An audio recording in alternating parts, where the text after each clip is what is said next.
प्रजापिता ब्रह्मा के अमर लोक की स्टेज।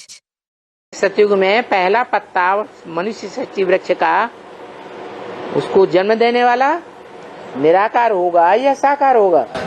साकार होगा।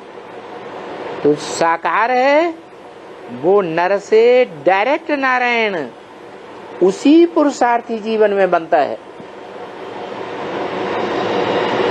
कि शरीर छूट जाता है? शरीर रहता है क्योंकि वो एक ही मनुष्य सृष्टि पर है। व्यक्तित्व धारण करने वाली आत्मा जो इस मनुष्य सृष्टि पर सदा कायम है, उसे कहा जाता है सत्य।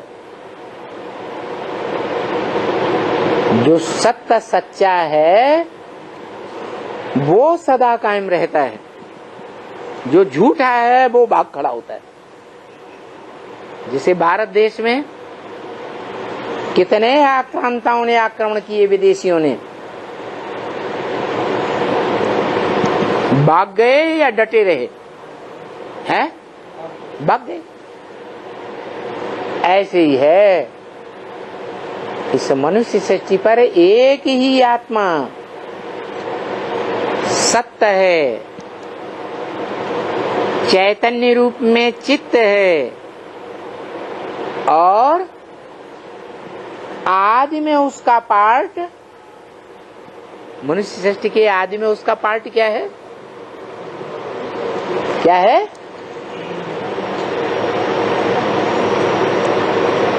अरे ब्रह्मा तो अंत का पार्ट है मनुष्य सृष्टि का, या मनुष्य सृष्टि के आदि का पार्ट है? हैं? हाँ, ब्रह्मा की आयु 100 वर्ष, मृत्युलोक में ब्रह्मा की आयु खलास हो जाती है। तो परम ब्रह्म जो पहला ब्रह्मा है उसकी आयु 37-36 में 60 साल, 40 साल 36 में जोड़ दिए तो 1976 आता है 76 के लिए। तो 100 साल मृत्युलोक में खत्म हुए। आत्मा की बात है, पार्टधारी आत्मा की, या शरीर के पार्ट की बात है? आत्मा की पार्ट है, बात है।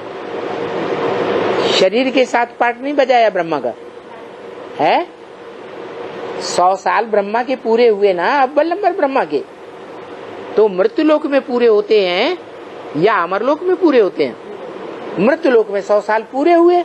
वो आत्मा मृत्युलोक पार करने के बाद फिर कहाँ जाती है?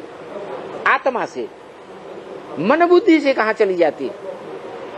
स्वर्ग में चली जाती है।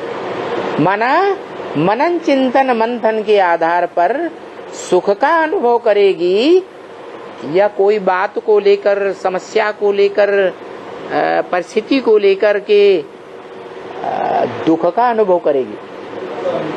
है? ज्ञान को पंथ, कृपान को धारा। ज्ञान का रास्ता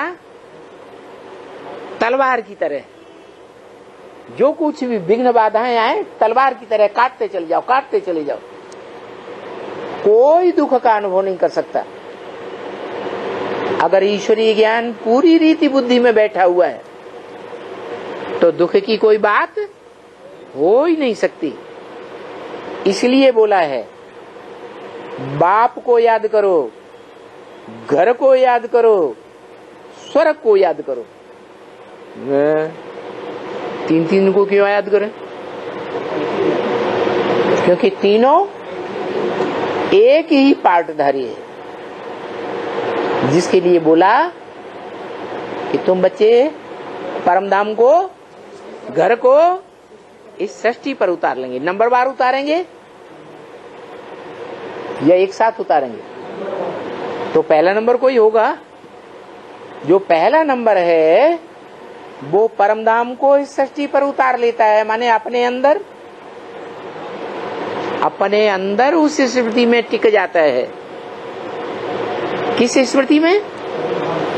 परम धाम की स्मृति में टिक जाता है और अपनी ज्योति बिंदु आत्मा को उस परम धाम में अपने अंदर ही महसूस करता है और सदा सुखी रहता है, आनंद में रहता है या दुख में रहता है? सदा सुखी रहेगा।